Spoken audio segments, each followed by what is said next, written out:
ಈಗ ಶ್ರೀಮನ್ನಾರಾಯಣ ಅಂದ್ರೆ ಶ್ರೀ ಇಲ್ಲದಿದ್ರೆ ಮತ್ತೆ ನಾರಾಯಣ ಯಾಕೆ ಬಂದ ದೇಶದ ಚೋಳ ದೇಶದ ಪಾಕದತ್ತ ಅಲ್ಲಿನ ರಾಜ. ಆ ದೇಶದಲ್ಲೇ ನಾನು ನೆಲೆಯಾಗಿದ್ದು ಮೇಲೆ ಹುತ್ತ ಬೆಳೆದಿದ್ದ ಕಾಲದಲ್ಲಿ ನಮ್ಮವರನ್ನ ಕೈ ಬಿಡಲಿಲ್ಲ ಅಂತ ಸಮಾಧಾನ ಬ್ರಹ್ಮನ ಈಶ್ವರನು ಬಂದು ನಾನೆಲ್ಲಿದ್ದೇನೆ ಅಂತ ಹುಡುಕಿ ನನಗೆ ಇಲ್ಲಿಗೆ ಬೇಕಾದಂತಹ ಅನಿವಾರ್ಯತೆಯನ್ನು ಪೂರೈಸುವುದಕ್ಕೆ ಶ್ರೇಷ್ಠವಾದಂತಹ ಪಶುವಾಗಿ ಆಕಳಾಗಿ ಬಂದು ಪಾಕದತ್ತರ ಘೋಷದ ಜೊತೆಯಲ್ಲಿ ಸೇರಿಕೊಂಡು ನಿತ್ಯ ಅಮೃತೋಪಮವಾದಂತಹ ಕ್ಷೀರ ಗೋಪಾಲಕರಾದಂತಹ ಪಾಕದತ್ತನಿಗೆ ಲಭ್ಯವಾಗಲಿದ್ದಾಗ ಅಂತಃಪುರದಿಂದಲೇ ತೊಡಗಿದ್ದ ಅಪಸ್ವರ ಗೋಪಾಲಕರ ಮೇಲೆ ಒತ್ತಡ ಬಂತು. ಅವರೇ ನೋಡಿ ಯಾರು ಕುಡಿಯುತ್ತಾ ಇರುವುದು ಯಾರು ಉಳಿಸ್ತಾ ಇರುವುದು ಅಂತ ನೋಡಿ ಸುದ್ದಿ ತಪ್ಪಿತು. ಹಾಗೆಯೇ ಬಂದ ಕಾಲದಲ್ಲಿ ಹೊಡೆಯುವುದಕ್ಕೆ ಹೊರಟಂತಹ ಅವರನ್ನು ನಾನು ನೋಡಿ ಅವರೇನೋ ಮುಗಿದ ಅವರ ಸೇವಕರಿಂದಾದಂತಹ ಅಜಾತಕ್ಕೆ ನನ್ನ ಹಣೆಗಾದಂತಹ ಗಾಯ ಇದರಿಂದಲೇ ಆಕ್ರೋಶಿತರಾಗಿ ಶಾಪ ಕೊಟ್ಟರು. ಅವನಿಗೆ ಪ್ರೇತಾವಸ್ಥೆ ಬರಲಿಂದ ಶಾಪ ಕೊಟ್ಟದ್ದು ಹೌದು. ಹಾಗೆ ನನಗಾದಂತಹ ಘಾತ ಆ ಹುತ್ತದೊಳಗೆ ಹುದುಗಿದ್ದಂತಹ ನಾನು ಹಾಲು ಕುಡಿಯುವುದಕ್ಕಾಗಿ ಇದ್ದಾಗ ಹೊಡೆಯುವುದಕ್ಕೆ ಬಂದವನು ನಾ ಒದಗಿಸಿದ್ದು ನನಗಾದ ಘಾತದಿಂದ ನಾನು ನಿವೃತ್ತನಾಗುವುದಕ್ಕೆ ಸುಲಭವಾದ ದುರಸ್ಥತೆಯನ್ನು ನೆನೆಸಿಕೊಂಡಿದ್ದ.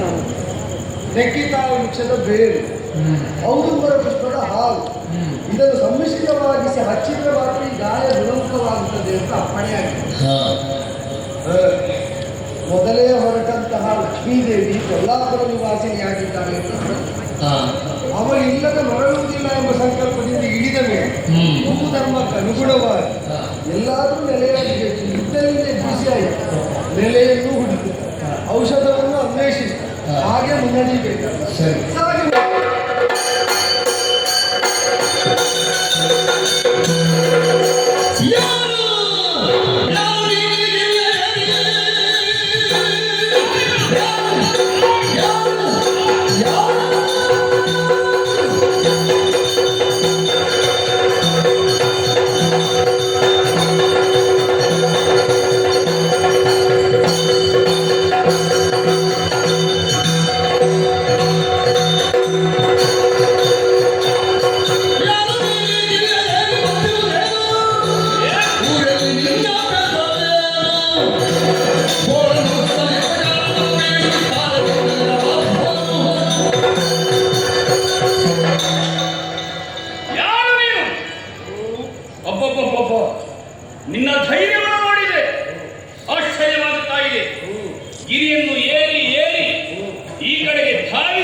ನಿನ್ನ ಹೆಸರೇನು?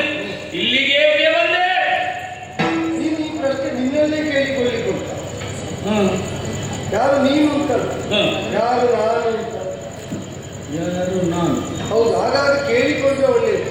ನಾನು ಯಾರು ಅಂತ ಗೊತ್ತಿದ್ದ ಮೇಲೆ ಉಳಿದವರನ್ನು ನೀನು ಯಾರು ಅಂತ ಕೇಳುವ ಬುದ್ಧಿ ಇದ್ದರೆ ಕೇಳುವವನಿಗೂ ಹೇಳುವವನಿಗೂ ಒಂದು ಆನುಕೂಲ್ಯ ಸೃಷ್ಟಿಯಾಗ್ತದೆ. ನಿನಗೀಗ ನೀನು ಯಾರು ಅಂತ ಗೊತ್ತುಂಟ? ನನ್ನ ಬುದ್ಧಿ ನೀನು ಯಾರು ಅಂತ ನಿನಗೆ ಗೊತ್ತುಂಟ? ನಾನು ವರಾಹ. ನೀನು ಯಾರು ಅಂತ ನಿನಗೆ ಗೊತ್ತಿದ್ರೆ ನನ್ನಲ್ಲಿ ನೀನು ಯಾರು ಅಂತ ಕೇಳಲಿಕ್ಕೆ ಇಲ್ವ? ಗೊತ್ತಾಗಿಲ್ವಾ? ಇಲ್ಲ. ಕೇಳಿದ್ದನ್ನು ಕೇಳಿದಾಗ ಗೊತ್ತಾಗದಿದ್ರೆ ನೋಡಿದಾಗ ಗೊತ್ತಾಗಿತ್ತು.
ಇಲ್ಲದಿದ್ದರೆ ಇದೇ ಸ್ವಾಮಿ. ಏನು ಭಗವಂತ, ಈ ಚಕ್ಷುಗಳಿಗೆ ನೀನು ಯಾರು ಎನ್ನುವುದನ್ನು ತಿಳಿಯುವಂತ ಯೋಗ ಇಲ್ಲದೇ ಹೋಯಿತಲ್ಲ. ನರಪ್ರಪಂಚದಲ್ಲಿ ನರಸಹಜವಾಗಿ ನಾನು ಯಾರೋ ಇರಬೇಕು ಅಂತ ಊಹಿಸಿದ್ದೆ. ಹೌದು, ಅದಲ್ಲ ಅಂತ ಅರಿವಿಗೆ ಬಂದ ಕಾಲದಲ್ಲಿ ಕಣ್ಣಾಡಿಗಳು ತುಂಬಿಕೊಳ್ಳಿ. ನಿಜ ಸ್ವಾಮಿ, ಯಾರಂತ ಗೊತ್ತಾಯ್ತಾ? ಗೊತ್ತಾಯಿತು. ಮತ್ತೆ ಯಾಕೆ ಅಳದಿದ್ರೆ ಇನ್ನೇನು ಮಾಡಿ ಸ್ವಾಮಿ? ಆನಂದಾಶ್ರಮ ಮೂಲ ಸ್ವರೂಪವನ್ನು ಕಂಡಂತಹ ಆನಂದಾತಿರೇಕದಿಂದ ಅಶ್ರುಧಾರೆಯಾದ ಸಂತೋಷವಾದ ಏನೋ ಒಂದು ಚೋದ್ಯವು ಉದಿಸಿದಾಗುತ್ತದೆ. ಖಂಡಿತ ಸ್ವಾಮಿ. ದೇವ, ವೈಕುಂಠ ಲೋಕಾಧಿಪತಿ ನೀನು. ಹೌದು, ವೈಕುಂಠದಲ್ಲೇ ಇದ್ದು ಸಕಲ ಪ್ರಪಂಚವನ್ನು ನಿನ್ನ ನಿಯಂತ್ರಣದಲ್ಲಿ ಇಟ್ಟುಕೊಂಡು ಅಲಿಸುವಂತಹ ಮಹಾಮಾಯ ನೀನು. ನಾನು ಎಲ್ಲಿ ಹೋದ್ರು ಏನು ಮಾಡಿದ್ರು ಅದನ್ನೇ ಹೇಳುವುದಿಲ್ಲ. ಇದ್ದರಿಂದ ಎಲ್ಲವನ್ನು ಮಾಡಿದವನಿಗೆ ಇದು ಯಾಕೆ, ಇಲ್ಲಿ ಯಾಕೆ, ಹೀಗೆ ಯಾಕೆ ನಾನು ಅದೇ ಹೇಳಿದ್ದೀನಿ. ನಾನು ಅಲ್ಲೇ ಇದ್ದು ಮಾಡಿದ್ರು ಅದೇ ಪ್ರಶ್ನೆ. ನಿನಗೆ ಎಲ್ಲೂ ಹೋಗುವುದಕ್ಕೆ ಸಾಮರ್ಥ್ಯ ಉಂಟು, ಏನು ಮಾಡುವುದಕ್ಕುಂಟು, ಇಲ್ಲಿದ್ದೇ ಯಾಕೆ ಮಾಡ್ತೀನಿ? ಅದಕ್ಕೆ ಹೇಳುದು ನಾನು ಸ್ವಾಮಿ, ಇದು ಯಾಕೆ ಹೀಗೆ ಅಂತ. ಇದು ನನ್ನಿಂದಾಗಿ ನನಗಾಗಿ ಏನನ್ನೂ ಮಾಡಿದ್ದೇನೆ. ಯಾಕೆ ಸ್ವಾರ್ಥ ಇರಬೇಕು ಅಂತಾದ್ರೆ ನಮ್ಮಲ್ಲಿ ಅಪೂರ್ಣತೆ ಇದೆ. ಪೂರ್ಣ ಕಾಮನಾದವನಿಗೆ ಸ್ವಾರ್ಥ ಯಾವುದನ್ನು ಕುರಿತಾಗ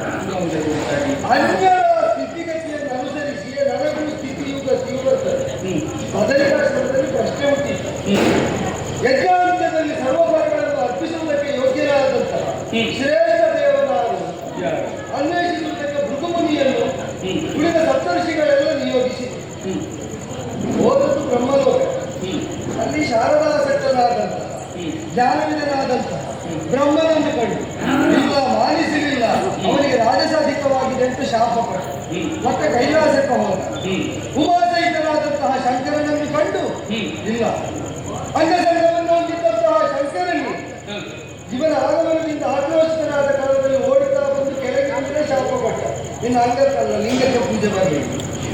ಮೂರು ಮೂರ್ತಿಗಳಲ್ಲಿ ಉಳಿದದ್ದು ನಾನು ಅಂತ ನನ್ನಲ್ಲಿಗೆ ಬರುವಾಗ ನೋಡು ಲಕ್ಷ್ಮೀದೇವಿಯಿಂದ ಪಾದ ಸೇವೆಯನ್ನು ಮಾಡಿಸಿಕೊಳ್ತಾ ಶೇಷಕಲ್ಪಶಾಹಿಯಾದಂತಹ ನಾನು ಅರಳಿನೀಲಿತ ನೇತ್ರನಾಗಿ ಹಾಗೆ ಸುಖಶಯ್ಯೆಯಲ್ಲಿ ಬಂತು ನೋಡು ಸಿಟ್ಟು.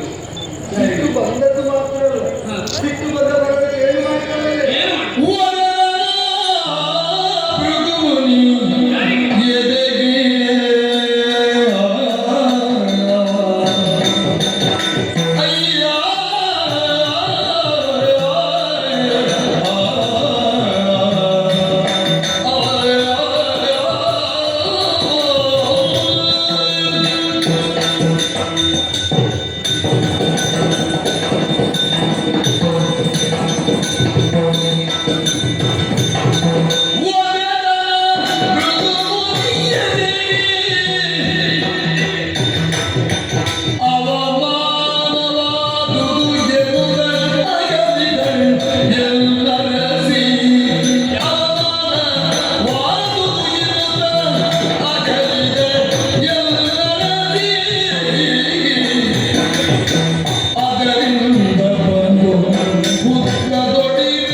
ನಿನ್ನೆಗೆ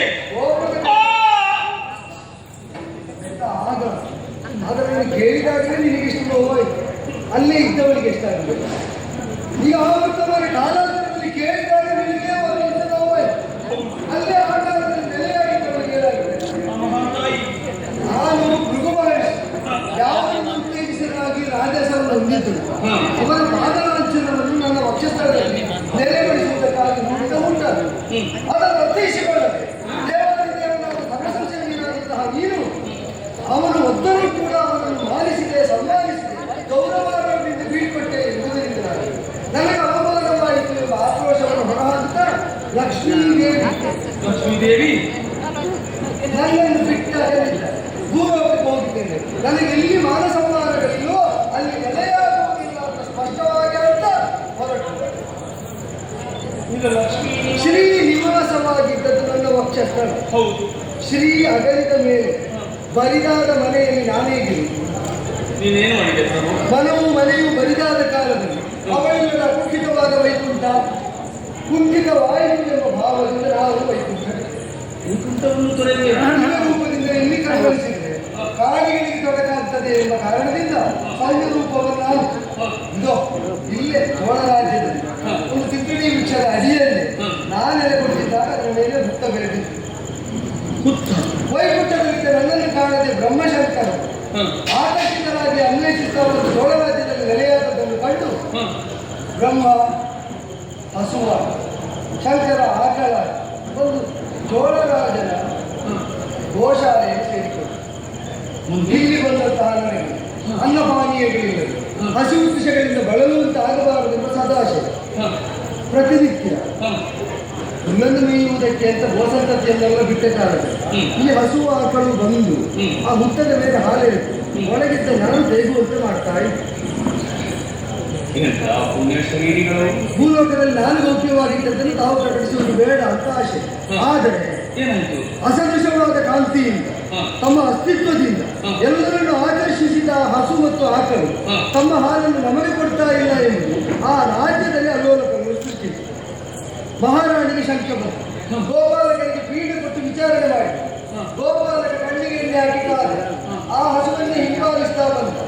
ಹಾಲು ಕುಡಿಯುತ್ತಾ ಇರುವ ನನ್ನನ್ನು ಒಳಗಿದ್ದೇನೆ ಇರುವುದು ಯಾರು ಎಂಬ ಸ್ಪಷ್ಟತೆ ಇಲ್ಲದಿದ್ದರೆ ಘಾತಿಸುವುದಕ್ಕಾಗಿ ದಂಡ ಹಿಡಿದು ಘಾತಿಸಿ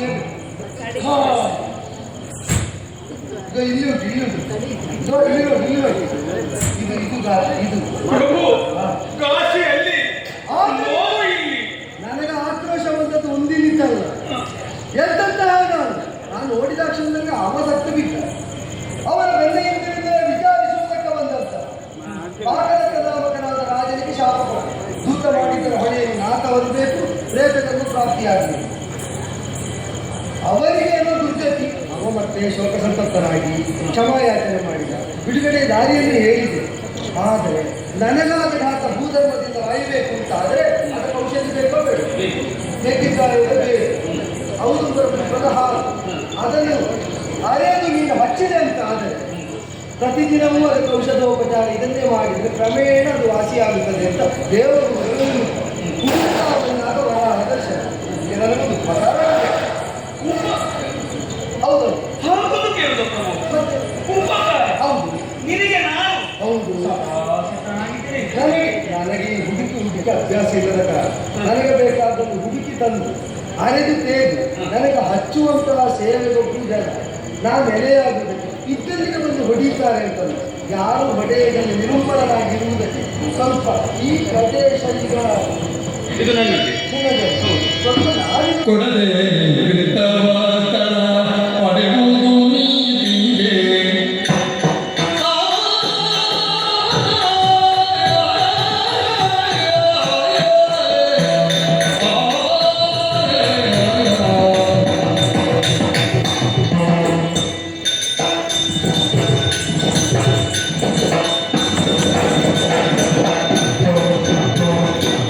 ಕೊಡದೆ ಪಡೆಯುವುದು ನೀತಿಗೆ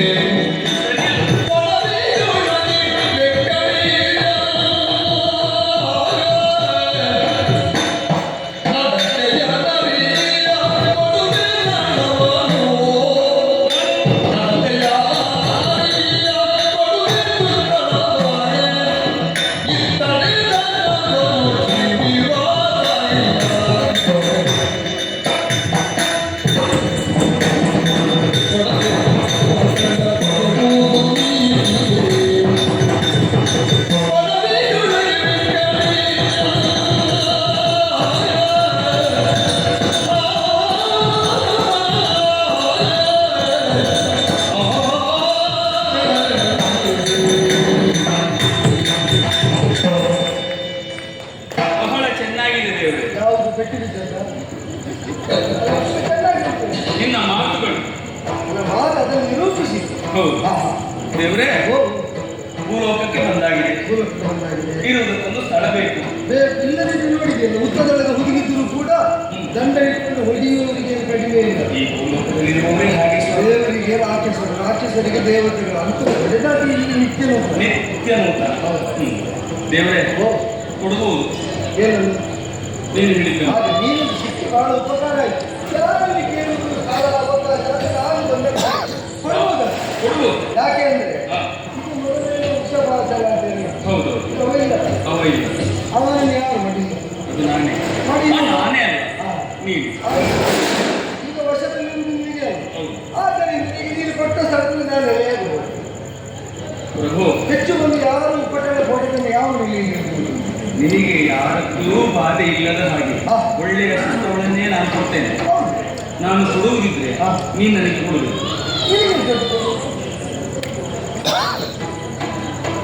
ಅದು ಮಿತ್ರಕ್ಕೆ ಈ ಲೋಕಗಳು ಸೂಚಿಸುವ ಸೂಚಿಸುವಂತಹ ಸಂಜ್ಞೆ. ಈಗ ಮಾಡು. ಹೌದು ನೀನು ವಿತ್ತವನ್ನು ಇಟ್ಟೆ ಎಂದಾದರೆ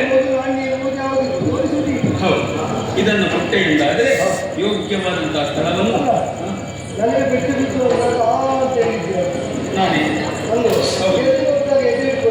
ಅದು ನಾನೇ. ಮತ್ತೆ ಈಗ ನೆಲೆಯಾಗುವುದಕ್ಕೆ ಅದು ನೀನೇ ಅಲ್ವೋ? ಹೌದು. ನಿನಗೆ ನೀನೆಂತದ್ದು ಕೊಡುದು?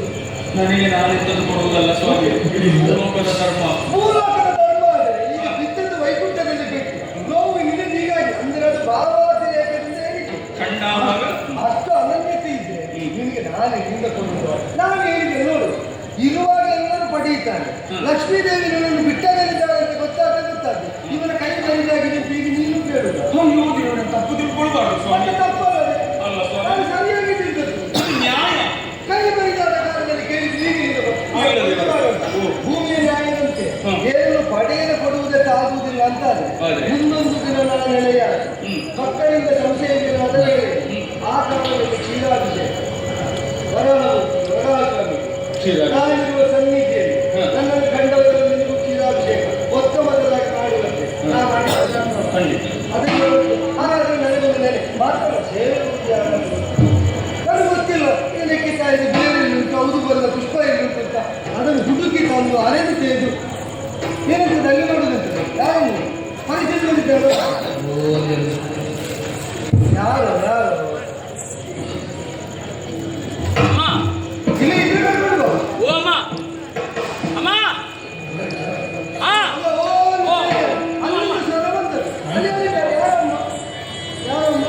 ಸ್ವಾಮಿ, ಎಷ್ಟೋ ಕಾಲಗಳಿಂದ ಆ ಮಹಾತಾಯಿಯನ್ನು ನಾನು ನೋಡ್ತಾ ಇದ್ದೇನೆ. ಬಾ ನನ್ನ ಜೊತೆಗೆ ತಾಯಿ ಅಂತ ಕೇಳಿದ್ರೆ ಅವಳು ಬರಲಕ್ಕೂ ಇಲ್ಲ. ನಾನು ಬರಬೇಕು ಅಂತಂದ್ರೆ ನನ್ನ ಮನಸ್ಸಿನ ಆಸೆ ಉಂಟು, ನನಗಿನ್ನು ಮದುವೆ ನೋಡಬೇಕು ಅಂತ.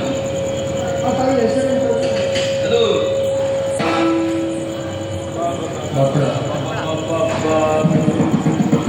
ಬಕ್ಕುಳೆ ಬಕ್ಕುಳೆ ಯಾವ ನನಗೆ ನನ್ನ ಮಗನ ಮದುವೆ ನೋಡಬೇಕು, ನನ್ನ ಮಗನ ಮದುವೆ ನೋಡಬೇಕು. ಏನಮ್ಮ ನಿನಗೆ ಮಗನಿಗೆ ಮಗನಿಗೆ ಮಗನಿಗೆ ಮಗನಿಗೆ ಮಗನಿಗೆ ನನಗೆ